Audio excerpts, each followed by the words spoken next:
Good morning, ladies and gentlemen. Welcome to the Mid-Ohio Sports Car Course. An absolutely perfect day here right now, sunny and 72 degrees. And we are lining up for two fantastic Road to Indy presented by Cooper Tire races to start off this day. USF2000 to go first. We'll follow with Indy Pro. We'll do it all again later on today at the end of the schedule. My name is Rob Howden, the voice of this Road to Indy presented by Cooper Tires. I'm rolling in behind me right now 20 young racers on the Road to Indy in the Cooper Tires USF2000 Championship. Let's have a look at the grid as these 20 drivers get set to go for another fantastic battle. They had a great race yesterday afternoon, a triple header for these young drivers. Lots of seat time, lots of wheel-to-wheel racing time at the first level of the Road to Indy development ladder. From the tail of the field, Ivagoras Papasvas will start in the 20th position. Papasavas in the number 6 for J. Howard Driver Development. His 14-year-old teammate alongside him yesterday's Tilton Hard Charger, Danny Dzelski in the number 8. Dzelski starting 19th yesterday, drove his way all the way up into the top 10. Going now to row number 9 on the outside from Mexico, part of the international field on the Road to Indy this year. Jorge Garcias in the number 9, starting 18th for J. Howard Driver Development. And out of Avon, Indiana on the inside for Cape Motorsports, it's the number 2 of Jackson Lee. Moving to row number 8 now, starting on the outside from Sweden, part of the Swedish invasion. It is Victor Andersson for VRD Racing in that number 30 machine. Andersson starting in 16th alongside Nicholas D'Orlando from Hartsdale, New York. D'Orlando for VRD Racing in the number 61, one of the fastest drivers that we had on track yesterday. Up now to row number 7 on the outside from St. Louis, Missouri for Turn 3 Motorsports. It is Spike Kohlbecker. Kohlbecker in the number 33 machine. And on the inside of that row, a West Coast driver, Nikki Hayes, a rookie for Cape Motorsports in the number 5, continuing to get quicker and quicker throughout the 2022 season. A lot of rookies in the field, although the second-year drivers, those sophomores, have been really the quickest of the year. 9 to the top 10 in points, all second-year drivers here in USF2000. Moving now up just outside the top 10, row number 6 on the outside from Illinois for Turn 3 Motorsports. Christian Weir in the number 32. He'll start in the 12th position. And on the inside of that row, a rookie all the way from New Zealand. Had a tremendous run yesterday, his first top 5 in USF2000 competition for exclusive Autosport. Jacob Douglas in the number 90, starting in the 11th position. We'll jump now into the top 10. Row number 5, starting on the outside from Arizona in the number 3. Third-generation driver, the rookie Jagger Jones, a winner earlier this year at Barber Motorsports Park. Jones in the top 5 in points will start in the 10th position in the white number 3 for Cape Motorsports. On the inside, Bajoy Garg in the number 12 for D-Force Racing. Garg starting in the 9th spot. Moving now up to row number 4 out of Oka, Quebec, Canada. A winner last year at Road America. Again, another driver in the top 10 in points right now for D-Force Racing. The number 10 of Thomas Naveau, starting 8th position. And on the inside, podium finisher in 3rd spot yesterday. One of the top 5 point runners. A driver looking for that first big win here on the Road to Indy. Billy Fraser out of New Zealand for exclusive Autosport in the Corpe number 92. He will start in the 7th position. Starting now on the outside of row number 3, a driver who had a little issue in technical inspection yesterday, but put on a tremendous show during the race in his very first USF2000 event. Lockie Hughes from Australia from the outside of row number 3 in the 6th position for J. Howard Driver Development. Hughes will be looking for redemption today to show the pace that he had yesterday. Watch for him to launch from the outside of row number 3. Alongside him, solid starting spot for the driver for D-Force Racing in the number 11, starting in the P5 position. It will be Dylan Christie. Moving now to row number 2 on the outside, driver in only his second weekend here on the Road to Indy in USF2000, part of our USF Juniors program, the development series that leads drivers into the USF2000 program. In the number 17 for VRD Racing, just 14 years of age, was running in the top 3 yesterday before a minor issue. A flat tire took him off the racetrack. He'll start 4th today. Nikita Johnson in the number 17, starting on the outside of row number 2. On the inside, on the podium, part of a Pabst Racing 1-2 yesterday, it is Jace Denmark out of Scottsdale, Arizona in the number 23 machine. Denmark in the 23, definitely in the championship battle right now. He'll start 3rd on the inside of row 2. And with 20 drivers in the field, 2 of them will occupy the front row. On the outside of the front row and on the inside, the driver sitting first and second in points. The guy on the outside of the front row coming off his 3rd win of the season. 4th career Road to Indy victory after a win last year as a rookie at New Jersey Motorsports Park. Miles Rowe out of New York, in the number 22, the new point leader after a dominant run yesterday to his 3rd victory. Rose in the 22, starting in 2nd. But the driver who leads from pole position, looking to bounce back after some issues yesterday out of Hartsdale, New York. His brother starting deeper in the field. The first time we've had siblings race each other in the Road to Indy. Michael D'Orlando for Cape Motorsports in the number 4, starting on the pole position. A number of race wins on the season, including his 2nd consecutive Freedom 75 on the oval at the Indianapolis Raceway Park. D'Orlando starting on the pole position.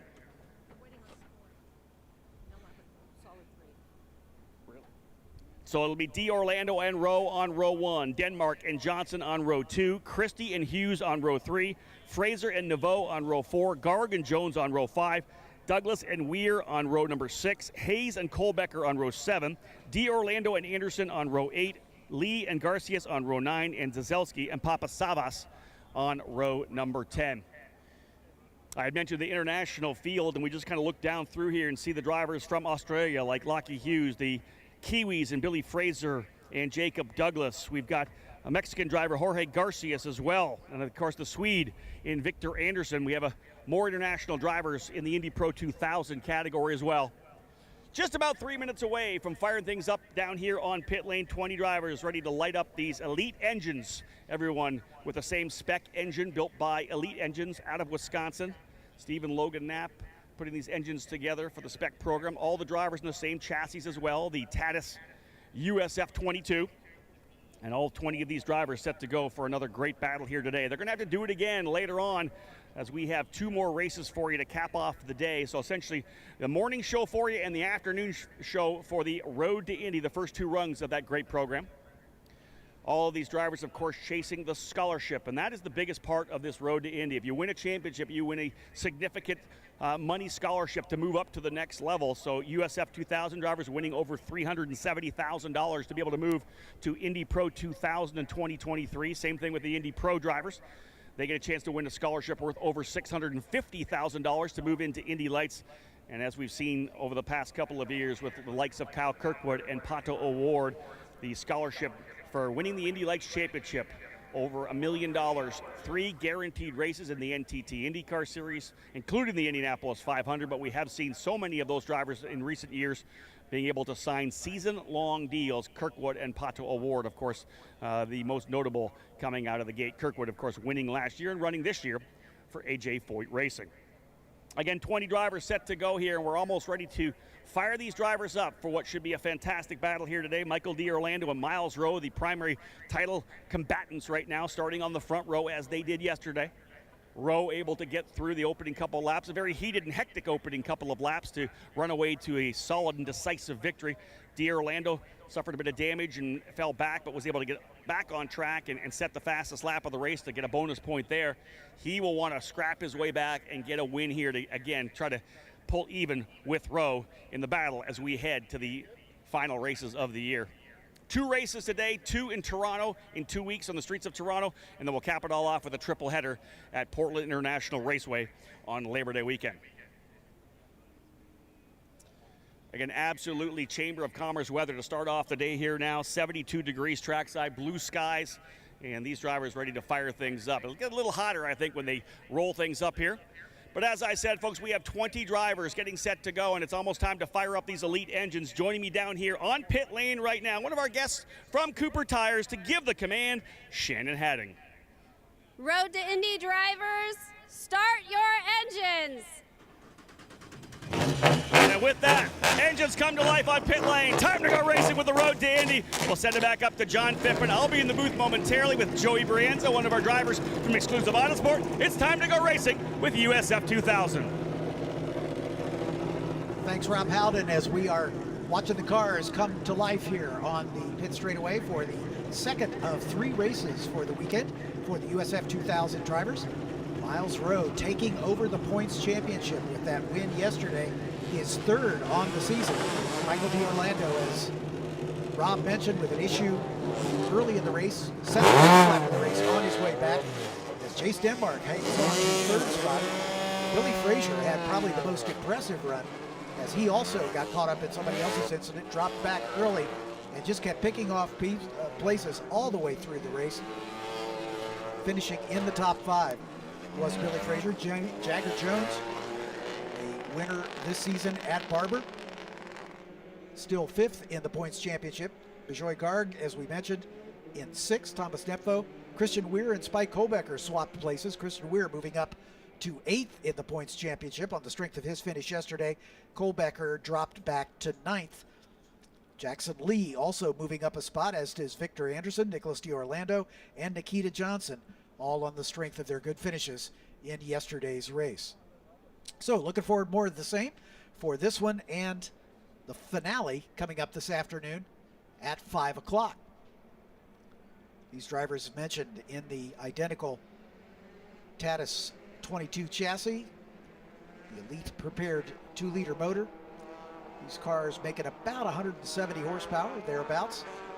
As these drivers, many of them as young as 14 years of age, coming right from go-karting into the series. Rob Howden has come back up into the booth. I'll turn the mic over to him, and we'll have the call for race number 2 of USF2000.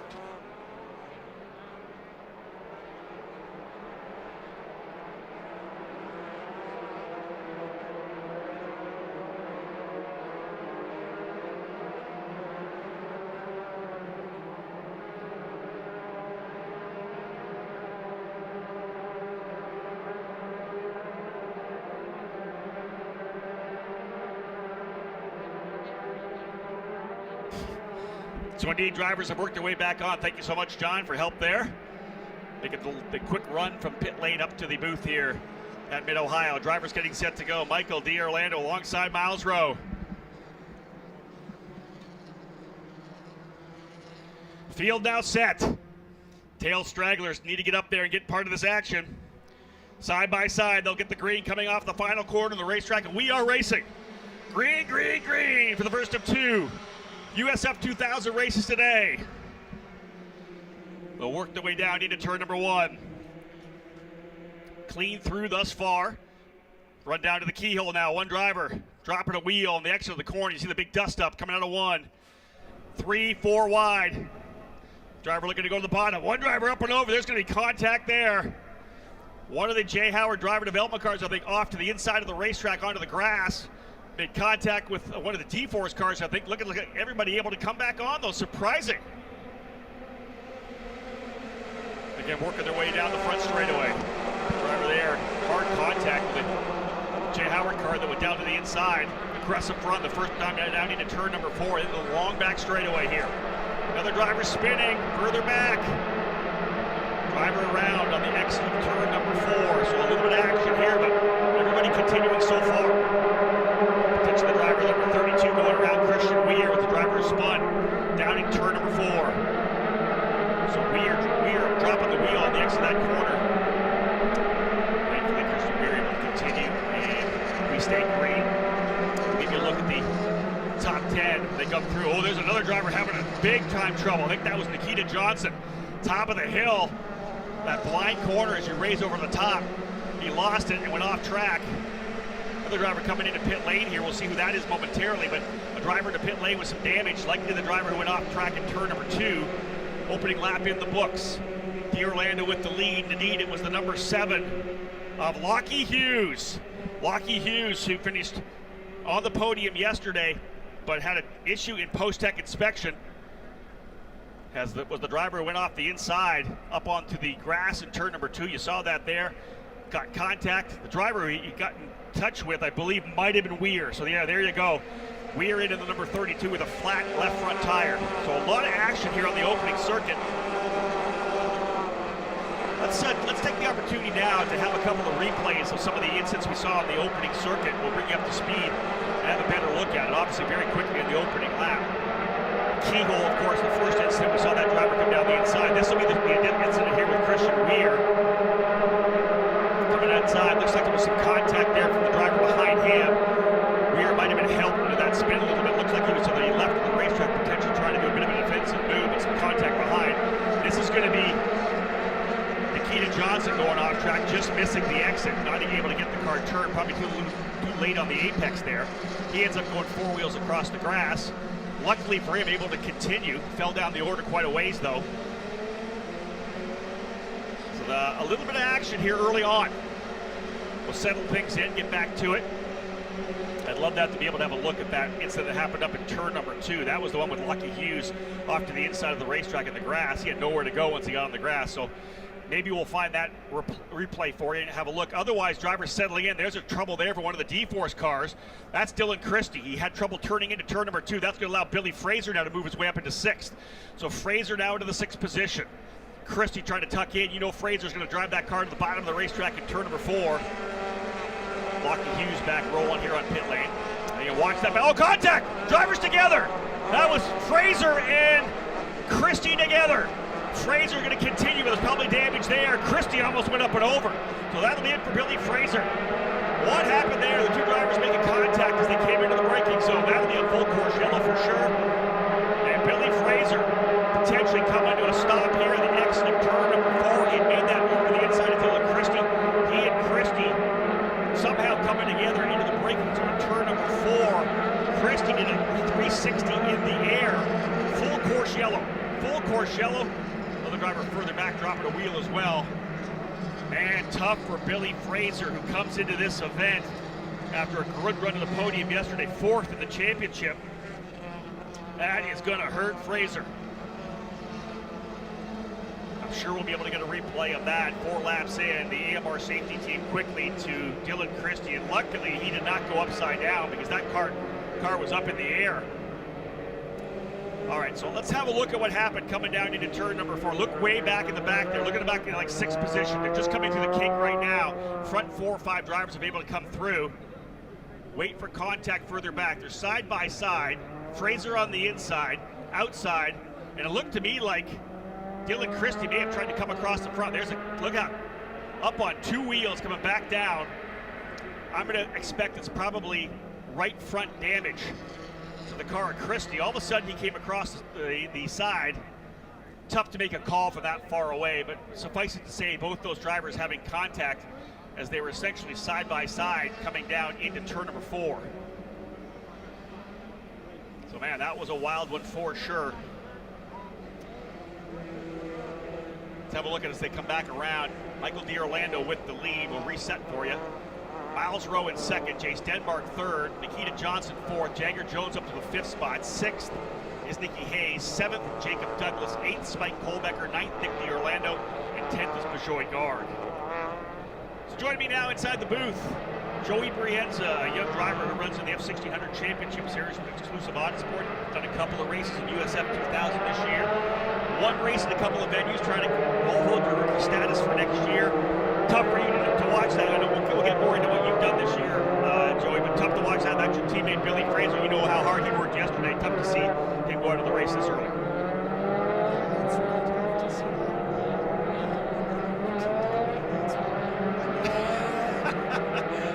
Gotta bring you in. He's really hard. It's tough to see that.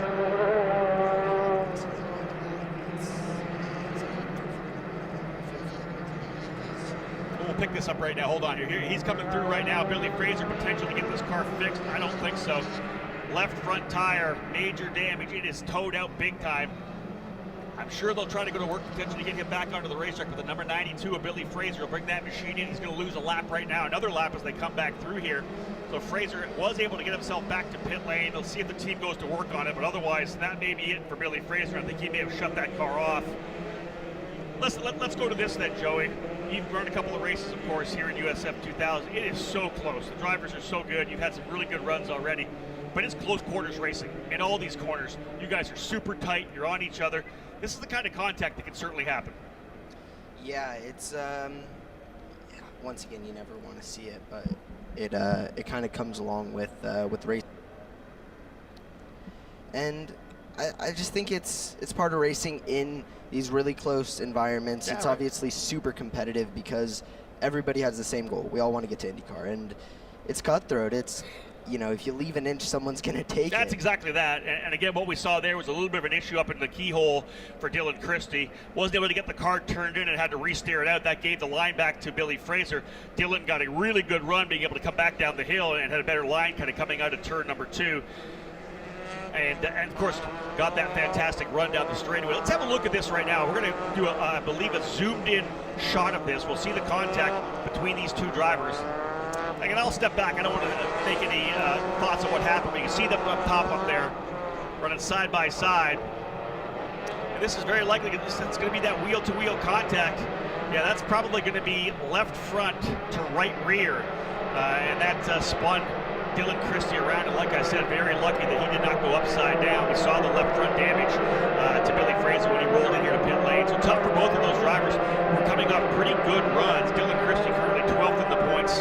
Billy Fraser in the 4 spot in points coming in. So a damaging run for them. The teams will get both of those cars repaired and get him back out onto the racetrack. We have another race this afternoon, like I said, so we'll see both these drivers in race number 3. But tough for both Billy Fraser and for Dylan Christie. I think we're going to go back to green this time by. The AMR safety team has been able to get themselves back into position.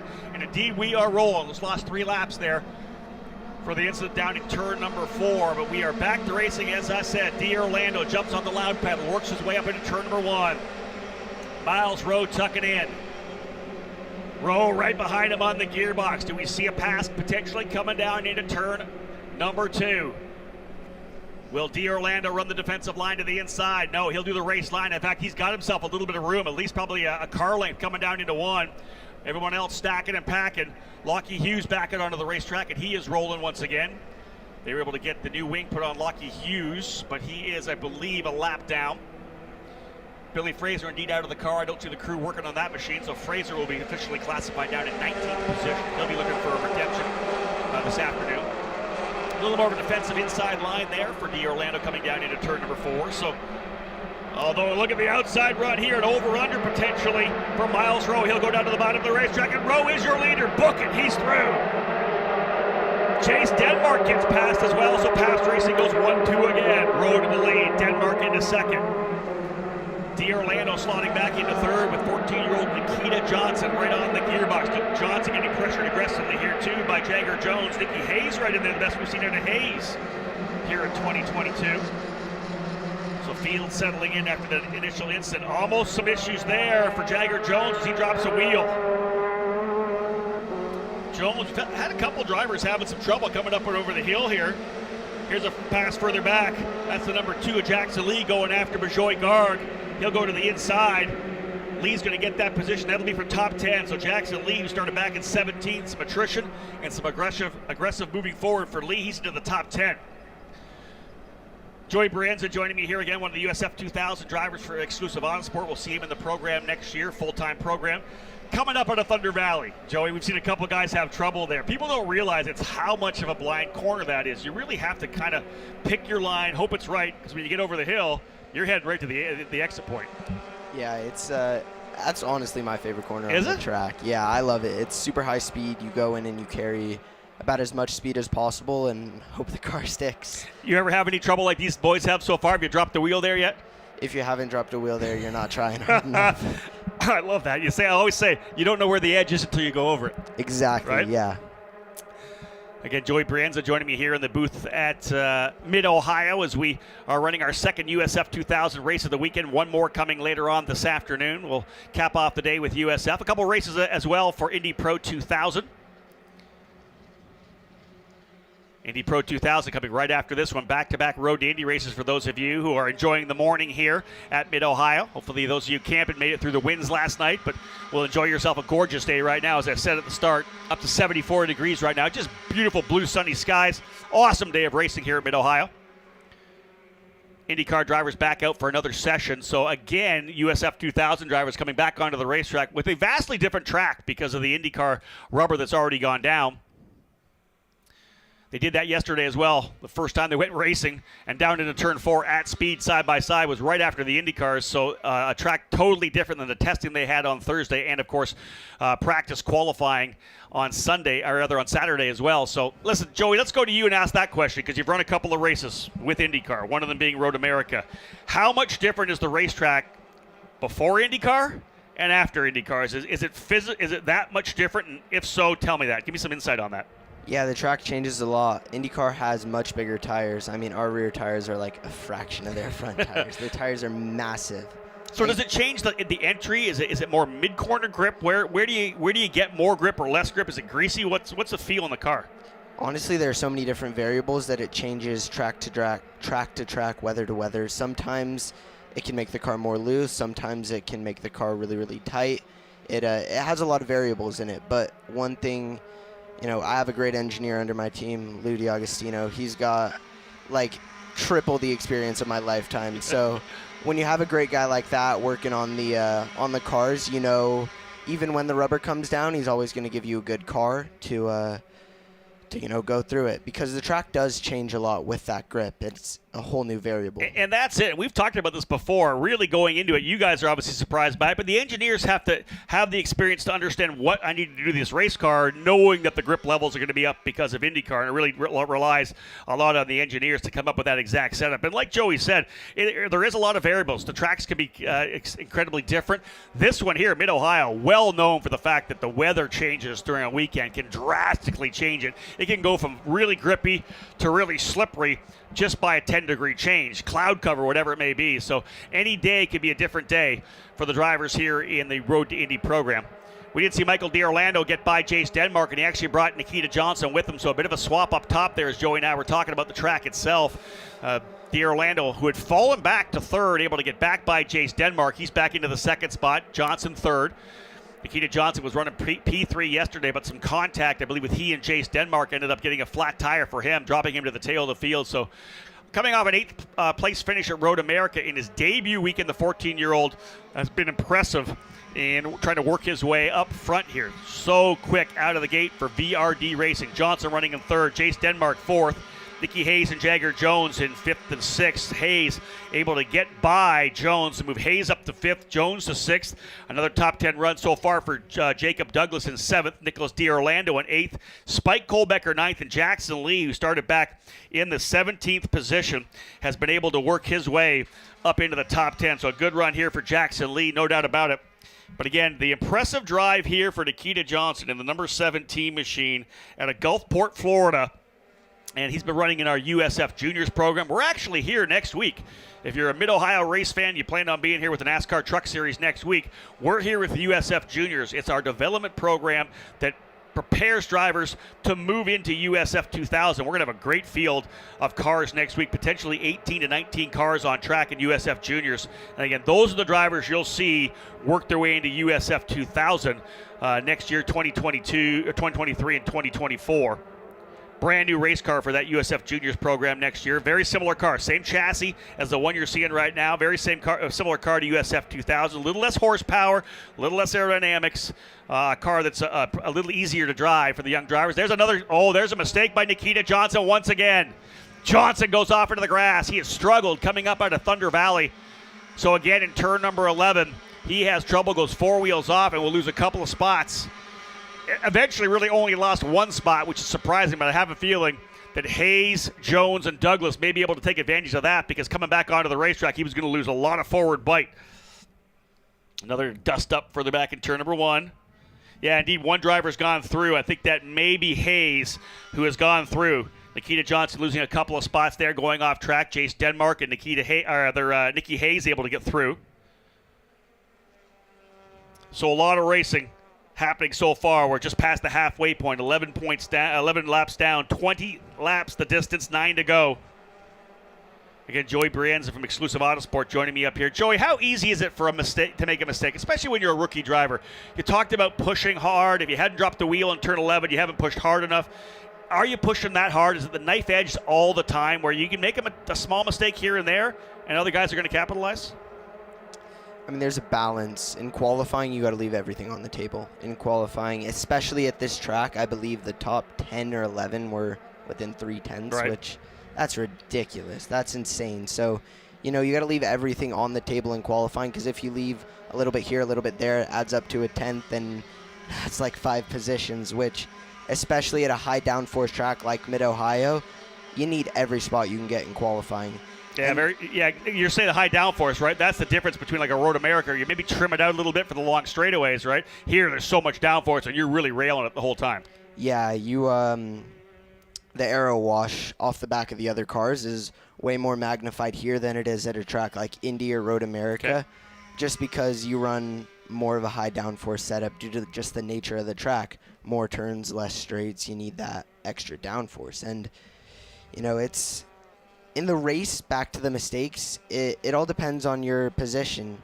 If you have a lead like Miles has right now, I wouldn't say be conservative, but don't be trying to make those mistakes and right? leaving everything on the table. We talked about that with Josh Green yesterday when he was doing this. When Miles was out there, I said, "Are you driving like 80%?" He goes, "No, maybe 98 or 97. You take a little bit off, not a lot off, right?"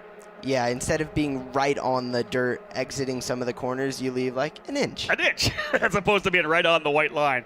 Watching drivers work their way up through that turn number 9 section, which is the car gets really light coming through 9 and plummets down into Thunder Valley through turn 10 here, then back up the blind left-hand turn number 11. We've seen a couple of drivers go off, Jagger Jones, Nikita Johnson.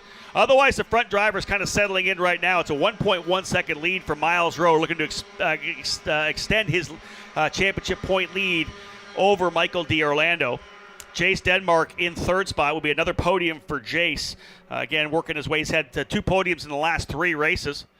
Evagoras Papasavas down into pit lane here for Jay Howard Driver Development. Looks like it's going to be a right front change for Papasavas. He was running in the 16th position. Not sure if they're going to go front tires or just the right front, potentially for a puncture. Rowe leading by 1.1, as I said. Another 2 seconds back to Jace Denmark, looking for his third podium in the last 4 races. Nikita Johnson looking for his best career run, again, only in the second weekend here. Here's what's happened for Papasavas right now. They're putting fresh tires on his car. What they're looking to do here right now is to see if he can get a fast lap. The way we set the grid for all the events here, one qualifying session. Your fastest lap set the grid for race 1. Your second fastest lap sets the grid for race 2 and race 3. So what they're doing right now, they're trying to see if they can't get Papasavas out there with fresh tires, a hotter, grippier racetrack right now than it was in qualifying. Try to get him to get a fast lap to potentially move his way up the grid. We've seen this happen many times. So a little bit of a strategy call right now for the Jay Howard Driver Development crew. They'll send Papasavas out after the entire field storms through. He'll have open racetrack, and there'll be a possibility that he may be able to work his way up. His fastest lap was 20th in qualifying, a 123.8. If he can do a 122.8, he'll move his way up potentially into 13th or 12th or 13th, which would be a big improvement in terms of his starting position for the race this afternoon. So again, drivers out of this race, Billy Fraser and Dylan Christie contact on the back straightaway early. We've also got Christian Weir about 3 laps down right now. Lockie Hughes a couple of laps down. And I think we're going to see the same thing for Lockie Hughes. Indeed, Jay Howard Driver Development pulling the strategy call to put these guys on fresh tires. This will be their last set of fresh rubber. They're going to put them on right now to see if they can't move themselves up the grid. For Lockie Hughes, the pace he has, he may be able to even lock down a pole run. So this could be interesting for Lockie Hughes. Strategy call from the guys at Jay Howard Driver Development. It's Rowe leading, D'Orlando second, Denmark third, Johnson fourth, Hayes fifth, Jones in sixth, Douglas seventh, Nick D'Orlando eighth, Kohlbecker in ninth, and Jackson Lee rounding out the top 10. And again, just 6 laps remaining. So Papasavas has already gone out there. We'll have a look at his lap times once he gets those new Cooper tires up to temperature. Again, more racing. We're going to go right into the Indy Pro 2000 category for their race right after this. Later on today, Indy Pro 2000, actually USF2000 racing at 5 o'clock for their third race, and then 5:55 scheduled start time for Indy Pro 2000. So we'll essentially cap off the day for you with a couple of Road to Indy races, Level 1 and Level 2. Indy Lights, of course, racing tomorrow, and we'll see which one of our USF2000 and Indy Pro 2000 graduates able to make the move. One of the things we saw yesterday afternoon was Michael D'Orlando seemed to have some really strong pace. Even though he got in an incident and fell back, he was able to turn the fastest lap of the race late in the run. He has been slowly but surely reeling in Miles Rowe. 10th of a second at a time. He was only a 10th quicker. Now, he's only got 6 laps remaining.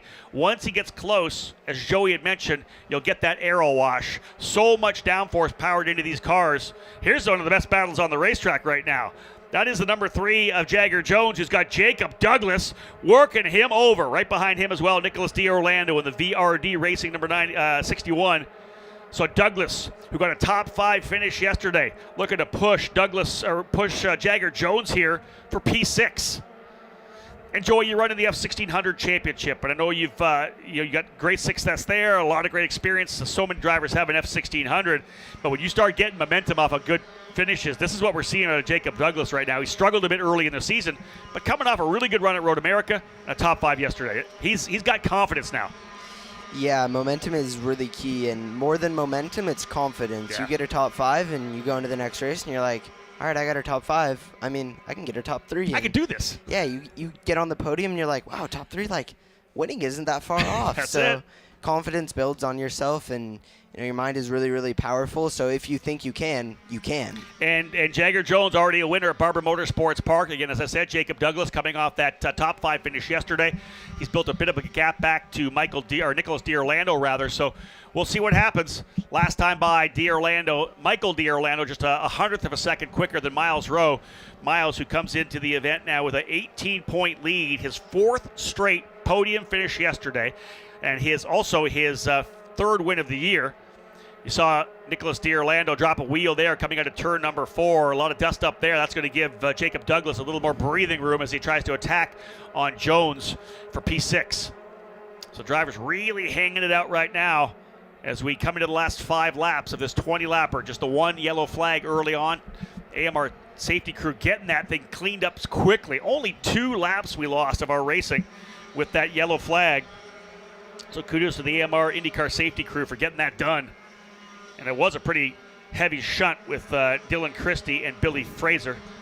Fraser, as we know, limping that car back with damage. He'll finish in the 19th spot. Not what Billy Fraser wanted for sure after that 3rd place finish yesterday, but he'll be back on the racetrack this afternoon, as we said, a 5 o'clock start for the drivers in USF2000. It's Rowe leading by 0.8 of a second. Another 10th chipped away there for Michael D'Orlando. Denmark runs in 3rd, Johnson 4th, Hayes 5th, Jones 6th, Douglas 7th, D'Orlando 8th, Kohlbecker 9th, and Dzelski in 10th. Papa Savast is a 1:23.4, so about 4/10 quicker. He'll move from 20th to 19th in the order likely with that. Let's have a look at Lockie Hughes, a 1:23.2.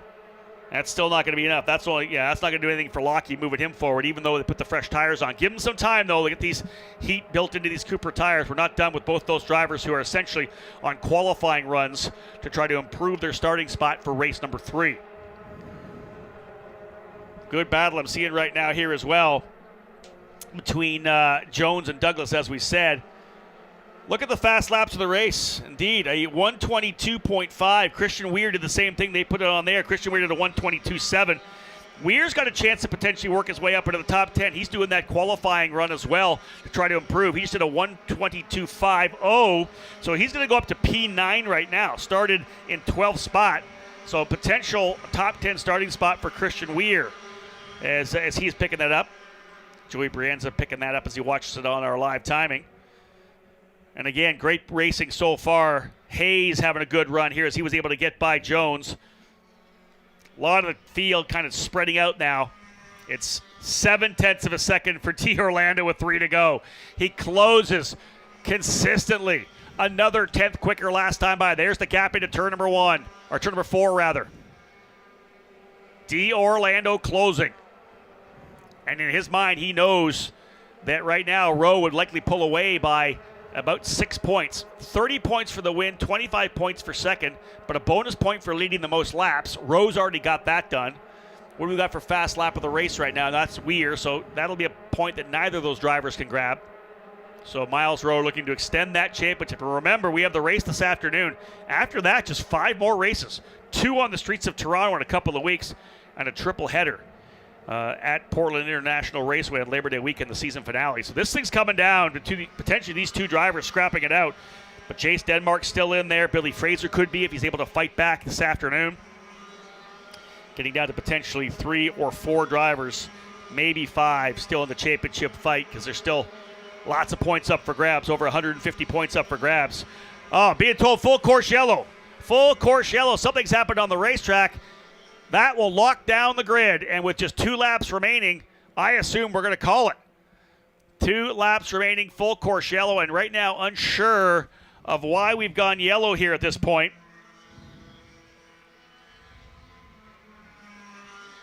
Okay, between turn number 8 and 9, we're being told that potentially the number 12 of Bajoy Garg. So Garg falling down the order. He was in the 11th or 12th position. So between turns 9 and 10, so essentially it's down in Thunder Valley. So he came up through turn number 9. That's that right-hander. So potentially maybe spinning there. It's kind of right. Oh, there he is there. Yeah. So he's off in turn number 9, the exit of 9. And it looks like he's backing into the tires. Indeed, there is wing damage to the number 12 of Bajoy Garg. We saw Stingray Rob go off there in the Indy Lights practice. And Garg off, the AMR safety crew there quickly into the tire barrier for the number 12 machine, the D-Force driver. And again, this will indeed shut down the race. We do have time. I don't know whether or not they'll go red. I think at this point, coming around to likely see the white flag fly because the leaders are coming across the line. So that's it. Yeah, white flag is flown, and that is going to lock things down. Bajoy Garg unbuckling and climbing out of the race car. Miles Rowe with his 4th win of the year. Back-to-back jacks here at Mid-Ohio when he gets back around. This is big for Miles Rowe. D'Orlando's going to end up in 2nd. Denmark 3rd, Johnson 4th, Nicky Hayes, his best finish of the year as he rounds out the top 5. Jagger Jones will finish 6th. Jacob Douglas in 7th, another top 10 run for Douglas. Nicholas D'Orlando in 8th, Spike Kohlbecker in 9th, and Jackson Lee rounding out the top 10. I know, Joey, you wish you were out there in the middle of action for sure. When are we going to see you next? You will see me at... Where are you going? Portland? Yeah. All right. So we'll see Joey Brienza at Portland. He'll be running in the F1600 Championship Series for the remainder of the season, preparing himself to come to USF2000 next year. So, Joey, where do they follow you? Give me your social media. Are you on Instagram? What are you on? So I'm on everything. I like that. That's good. My Instagram is Joey Brienza. My Facebook, I believe, is Joey Brienza. I think that's my Twitter as well. All right. Well, so it's Joey Brienza across the board. So, again, a great young driver, folks, from Colorado, running for Exclusive Autosport and F1600 this year. Thank you for joining us here in the booth. It was a wild one for sure, and Joey giving us some good insight. Miles Rowe, huge for him right now. And to be honest, for Michael D'Orlando after the DNF yesterday, yes, he's going to lose some points, but kind of stretches his way ahead of Denmark behind him. Same with Billy Fraser, Jagger Jones. Even though D'Orlando losing a little bit of ground to Miles Rowe up front, he was able to stretch away from those behind him. Anytime you're in a championship battle like this, yeah, you'd like to be able to dominate the action and have it locked before we go to the finale. But when you can start to separate from the rest of the field and maybe bring it down to a 2-driver battle, that's when you know you're kind of lining things up nicely. So we expect to see D'Orlando and Rowe go at it again this afternoon. A 5 o'clock start time for USF 2000. Checker flag will be in the hands of Aaron Likens, the official starter, of course, IndyCar and the Road to Indy, presented by Cooper Tires. Final circuit, and this is the one you want as a race winner. You'd like to win under green, but man, when that yellow comes out and you've got the lead and you know that the guy behind you is starting to put the pressure on. A little bit of a relief for Miles Rowe, but back-to-back victories for the New York driver. And again, he'll extend his point lead. Miles Rowe, the winner in USF 2000, round number 2 of this triple header here this weekend. Rowe winning over Michael D'Orlando and Jace Denmark. Denmark back on the podium as well. The big change in the points, of course, the incident between Christie and Billy Fraser coming down the back straightaway. Nikita Johnson gets that finish he wanted yesterday. The 14-year-old from VRD Racing finishes in 4th. Nicky Hayes in 5th. Jagger Jones 6th. Jacob Douglas another top 10 in 7th. Nicholas D'Orlando coming back after the disappointment of yesterday for a strong top 10 finish. Again, D'Orlando starting back in 15th. Worked his way up into the top 10 to 8th. Spike Kohlbecker in 9th. He started 14th. And then Jackson Lee, who started 17th. A good drive up into the top 10. Some pretty solid racing all told. There's your unofficial results on the big board. Thank you so much for those of you tuning in on the Road to Indy TV app as well. Don't go anywhere because we're going to head down to Victory Lane. Very likely right out onto pit lane for driver introductions for Indy Pro 2000. Back-to-back Road to Indy races for you here this morning. We'll do it again this afternoon starting at 5 o'clock Eastern Time. USF2000 followed by Indy Pro to cap off the day. So more to come here on Road to Indy TV on both the YouTube channel and on the Road to Indy TV app. If you haven't downloaded that, do so at Apple or Google Play. Get it on your mobile device and you will not miss a single lap of action. So drivers working their way around the track on the cool down lap, folks. We're going to head down to Victory Lane. Stay with us. More to come. We'll talk to the winner after this.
Rob Howden making his way down to Victory Circle. We'll get our podium ceremonies underway in just a couple of minutes. But to recap, Miles Rowe winning for the second day in a row in commanding fashion. The race unfortunately finishing behind the safety car, but Miles had built up a big lead. And a battle behind with Michael D'Orlando and Chase Denmark swapping that position a couple times. Nikita Johnson had an off at turn 11 near the end to put him home in the 4th spot. Nicky Hayes, a good drive into 5th. Jagger Jones into 6th spot. Jacob Douglas comes home in the 7th spot. Nicholas D'Orlando 8th. Another good finish for him. Spike Kohlbecker in 9th. And Jackson Lee rounding out the top 10. Rob Howden are ready to go on the podium. John, thank you so much. Just about 6 minutes away before we actually fire things up for the Indy Pro 2000 drivers. So we'll go to work here right now with our victory lane for the drivers in the Cooper Tires USF2000 Championship. Another podium for the driver here out of Arizona, getting himself right in the middle of the championship discussion for Pabst Racing. Finishing in 3rd spot today, it's Chase Denmark. And to present Jace with his 3rd place trophy, one of our guests from Cooper Tires, Julio Juarez. Julio, thank you so much. Hop up there with him. Able to fight his way back after the issues yesterday, keeping things tight up top for Cape Motorsports. A strong 2nd place finish today for Michael D'Orlando. We'll present Michael with his 2nd place trophy for Josh Hadding. Thank you, Josh. Again, Cooper Tires, a ton of guests here to enjoy what is an amazing weekend of competition here at the Mid-Ohio Sports Car Course. The driver working his way up here right now, folks. This is his, I think, 5th straight podium and another win yet again. 4 wins on the year. The point leader, put your hands together from Pabst Racing, Miles Rowe!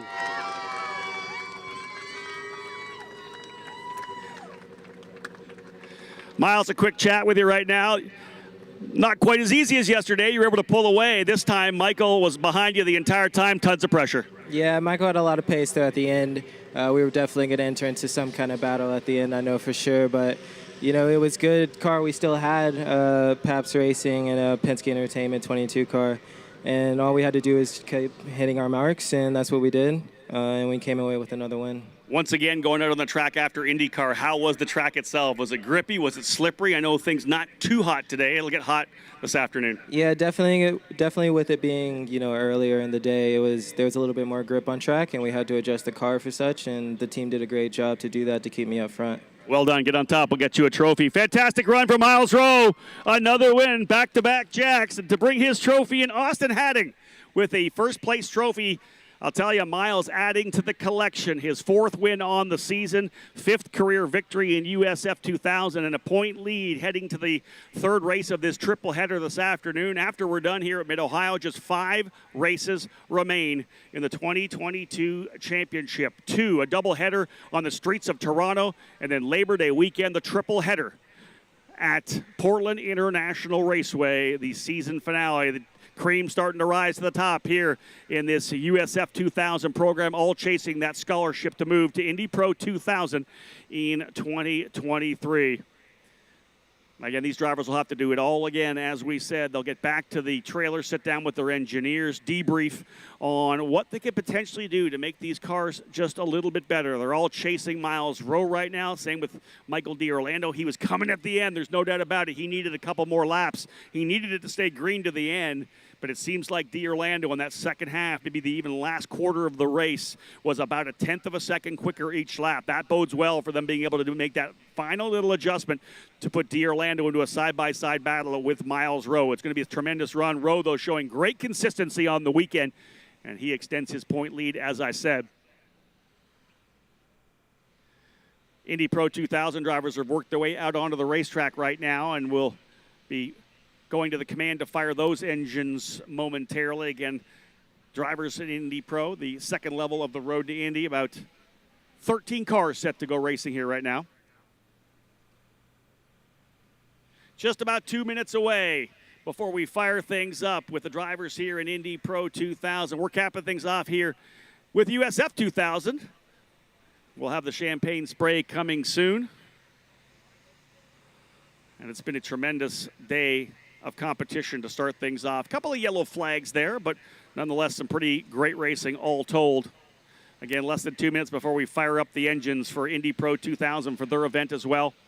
So as the champagne getting set to fly here right now, we'll go back to back with the Road to Indy presented by Cooper Tires. Of course, Indy Lights running their race tomorrow as well. It's been some tremendous racing for those competitors. Champagne, as we said, getting set to fly here. And again, we'll have a command to fire engines. 1 minute away to Firing up the engines, guys. You got the champagne. You got to wear these suits one more time, like I said. Let's have that celebration for the win in race number 2. And indeed, all 3 drivers, 2 from Pabst, 1 from Cape, ready to celebrate. We'll put it back up into the booth. To the voice of Mid-Ohio, Mr. John Phippen.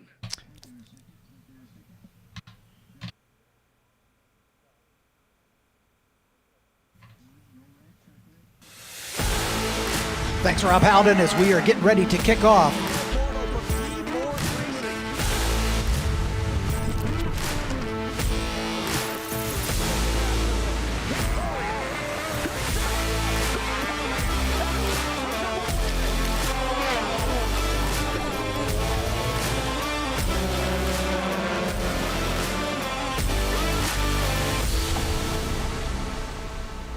Indy Pro 2000, race number 1 for the weekend, moments away, as we have command just about ready to go to get these engines up to life, and then we'll introduce the 13 car starting grid for you. Starting at the back, Jonathan Brown in the number 2, Jordan Missig in row number 6 in the 19 car, Josh Green in car number 3 inside of him. Start your engines. That was Gordon Digby giving us the command to start the engines. As you can hear him coming to life here up and down the pit lane.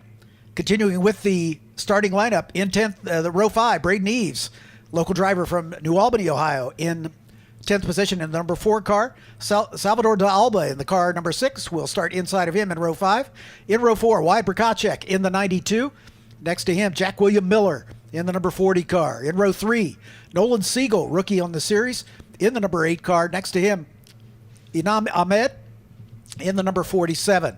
In row number 2 on the outside, Reese Gold in the 55 car. Alongside him, Yuvan Sundaramurthy in car 18. And rounding out the front row, Kiko Porto, the defending champion of the USF2000 championship, and the man who is leading the points coming into this round here at the Mid-Ohio Sports Car Course, Luis Foster in car number 90 on the pole. As the cars making their way around on their formation lap, Rob Howden making his way back up to the booth, and he'll take over the race call as these cars head around on their formation lap behind the safety car. Lewis Foster, as we mentioned, the points leader, 3 wins in the last 4 races. Second in the points, Reese Gold with a pair of wins, both looking to see if they can add to their win total here at the Mid-Ohio Sports Car Course. Nolan Siegel, also 2 wins on the season, third in the points. A breathless Rob Howden making his way back into the booth. I'll hand the mic back over to him, and we'll get this show on the road.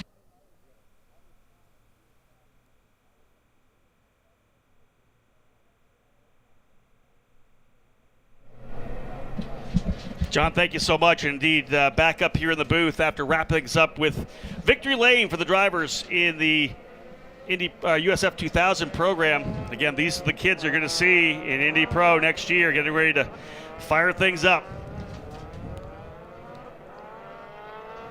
And indeed, Louis Foster could put himself in a really good position today. He comes in with a significant point lead of 19 markers.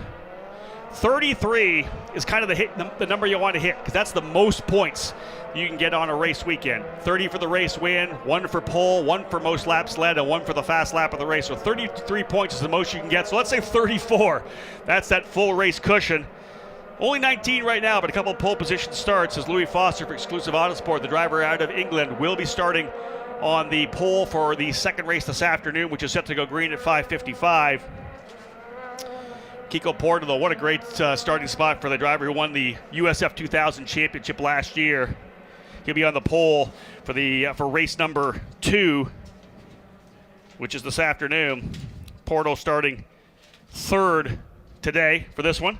Drivers working their way out of the final corner. It's time to go racing with Indy Pro 2000. Right back at it.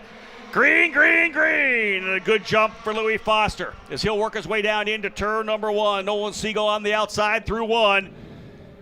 They're through cleanly so far. This is the big rundown. The first drive up into turn number 2.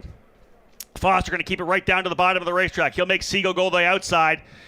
You can often hold the outside, but Siegel wisely tucks it back down to the bottom. Another driver spinning further back. That's Yuvan Sundaramurthy. He has gone around. Another driver looping as well. So 2 drivers around over in turn number 2. Kiko Porto going to dive to the bottom of the racetrack to see if he can't hold back De Alba. So we'll look for this battle here as they'll work their way down to 4 for the first time. Foster's got some room. The fight actually for 3rd, 4th, and 5th. Here's a big move around the outside. So indeed, who is that moving to the bottom? That's Wyatt Prakacic trying to go by Kiko Porto. Prakacic working his way potentially to P4. Not quite. He's into 5th. Jack William Miller scrapping it out right now with Josh Green. So indeed, a lot of aggressive racing on the opening lap, but not surprising. That's the best opportunity to make passes. They do say, you've heard it before, you can't win the race on the opening lap, but you sure can lose it. Yellow flag being displayed. I wonder if potentially Sundar Amurthy could be beached out in turn number 2. Indeed, there he is. He's the driver who, rolling into the corner, lost the rear end of that Pabst racing machine. And Yuvan Sundar Amurthy, who will start 3rd in race number 2 later today, will find himself at the tail of the field. The Hamatro safety crew, once the yellow was displayed, quickly onto the scene. I would expect they'll just try to pull the car out. There's an issue here for Braden Eves, the Ohio driver who calls this racetrack home. Wing damage to the number 4, Braden Eves. Hopefully we get a chance to see the replay of that incident, because you wonder whether or not there might have been some contact from the back as they came into turn number 2. Here it is here. Looks like almost dual spins on the racetrack there. I'm not sure if Eves potentially got in the back. Looking for some damage to the wing. Yeah, the wing's already damaged for Eves. You have to think he may have gotten to the back of either Sundar Amurthy or potentially the other driver falling back, Reese Gold. Now, Gold started, actually, they both started right in front of Eve. Remember, Eve started in the 13th spot, had a fuel pressure issue in qualifying, so he was trying to work his way forward. Nonetheless, a couple of drivers having incidents. Gold able to continue. He'll slot himself down into the 11th spot. We'll try to pick up Reese Gold there as well. I wonder if there's wing damage on his number 55 Honkos Hollinger racing car as well. Gold, who is 2nd place in points, does not want to see Foster jet away, but potential issue here for Reese Gold. They'll get that car, Sundar Amurthy, back out on track so he can continue. But here's your lineup after the first circuit. Louis Foster with the lead. Siegel 2nd. De Alba up to 3rd. Kiko Porto in 4th spot. Wyatt Prakacic in 5th. It's Jack William Miller in the 6th position. Josh Green 7th, Anam Ahmed 8th, Jordan Missick 9th, Jonathan Brown 10th. Gold still holds on to 11th. Eves, as we know, into pit lane, but I believe is headed back out potentially. Or no, Eves may still be up there. Yeah, Braden Eves may still be on pit lane trying to get that wing changed. And Sundar Amurthy, of course, as we know, out in the gravel on the outside of turn number 2. Joey Brienza, again, the exclusive Autosport F1600 driver and 2-time starter so far this year in USF2000, ahead of what will be a full campaign in 2023. Joey joining me here right now. Let's talk about the opening laps, right? You've come a lot of success in karting. You've had success in F1600. I know we hate seeing an opening yellow flag on an opening lap, but it really is the best opportunity to make a pass. Everything's chaotic. You're side by side. You get a chance to get a couple of positions. Yeah, the opening lap is all about opportunity. It's the best chance to make up as many positions as you possibly can, and my teammate started on pole, held pole, and that's about the best thing. So I'm super pumped for Louis, and having Wyatt and Jack, be 5 and 6 is awesome for the team. And really, that's the different strategies that are happening. Right? That's where I was kind of going with this. Depending on where you are in the grid, you're balancing patience with aggression, right? There's opportunities further back to work forward. You started on the pole position of a lot of races through your young career. Really, all you want to do is make sure you're out of turn number 1 cleanly as the leader, and then really defend or at least hold back your competition in the first big passing opportunity. Yeah, the key is through turn 1 to build a gap. That's the dream for every single driver. Right, the dream. You want to go through turn 1 and just have a massive gap and not have to worry about anything. But that does happen very few times. So, yeah, you want to hold them back in the first 1 or 2 passing opportunities, and then, at this track it's keyhole in turn 4. And once you're through those passing opportunities, settle into the race, hit your marks, and just focus forward. And indeed, some of the racetracks can provide that, like you said, right? You want to, if it's a harder first corner, potentially you can get that gap if 2nd and 3rd start battling. Here, really, as long as you settle in, you're just on the throttle through turn number 1 all the way down to 2. Let's have a look at the replay here. Those of you joining us, and look on the big boards if you're trackside here right now. We're going to have a look at the incident coming into turn number 2. And if we have the straight on view, you're going to see it. Yeah, here they come in here. Let's look and see what we have for contact. A little further back there right now. The other guy's getting through. Right now, coming into the corner. it looks to me like Sundaramurthy was down to the bottom of Reese Gold. So it was actually contact for Sundaramurthy. I'm not sure where Braden Eves had the wing damage. It didn't appear like it happened in that incident. So indeed what happened, that's why we had the twin pirouettes. Sundaramurthy tucked it to the bottom into turn number 2. His left front makes contact with Reese Gold's right rear. That sends Sundaramurthy around, and the same thing for Reese Gold. He goes around as well. So tough one for both of those drivers. Although I think we may be going back to green this time by. Indeed, the pace car is headed to pit lane. We're going green. 2 drivers to the tail of the field, as we said. Sundaramurthy, Eves, and Gold at the back right now. But the green flag has reflown for Louis Foster, and a good jump for him coming out of turn number 14. Good restart there. Eves back on the racetrack, able to just catch up with the tail, so he's done a tremendous job to catch back up. Really had to push on the outlap there after changing the wing. There's your lead for Foster. The battle for second between Siegel and Salvador de Alba. I think de Alba, the most improved driver through the season so far. This is a guy that races and has success, ton of success, running for Jourdain Andretti Autosport in the NASCAR Mexico Series and the Supercopa Series south of the border. So here's a guy that runs big, heavy stock cars. You throw him behind the wheel of these nimble formula cars, and he's done a great job evolving. He's trying to go to the outside, coming through turn number 4. De Alba around the outside, book it. He's through into turn number 5. De Alba goes into second. Doesn't need to defend down to 6, so move De Alba up into the second spot. Siegel slotting into the third position. He comes in P3 in points, so minding his position a little bit, wants to make sure he stays in the fight. He's only 32 points back coming into the race. So again, De Alba up into the second spot. There is Anam Ahmed as well in the white, black, and green cars for Juncos Hollinger Racing, who have traditionally been very good here at Mid-Ohio. Not a good qualifying effort for them. 8th for Reese Gold, 10th for Ahmed, but Anam has worked his way now up, as we said, a couple of spots. It's actually Kiko Porto running in the 4th position. Kiko Porto, the driver, in the 4th spot. Ahmed works his way now up into 8th, so a couple positions for Ahmed. I'd mistaken his car with the similar livery, not same colors, but similar livery design, diagonal lines on the Road to Indy scholarship car for Kiko Porto, who really has stepped things up as well. Only 2 top 5 finishes for Porto on the season coming into this weekend. But looking to dial things in here. And he, again, like I said before, he's going to start second in the race this afternoon, 3rd today. So Kiko Porto doing what he can to potentially leverage the opportunity to work forward. Jack William Miller scrapping further back. He's looking to try to get to the inside of Wyatt Brakacic, who runs 5th. So it's Foster, De Alba, Siegel, Porto, and Brakacic. Miller 6th, Green 7th, Ahmed 8th, Missig 9th, Gold 10th, Eves 11th, Brown 12th, and Sundaramurthy, as we said, not able to continue. You have to wonder whether or not there might have been left front damage after the contact with he and Gold on the entry to turn number 2, the keyhole. Gold looking to try to get around Jordan Missig coming up out of Thunder Valley. Side by side through that corner. That's tough. Not able to get the job done. Had to back out of it a little bit. Right there as well as Braden Eves. So Gold and Eves, both those drivers, multi-time USF2000 race winners coming up through the Road to Indy. They're trying to find a way by the rookie Jordan Missig.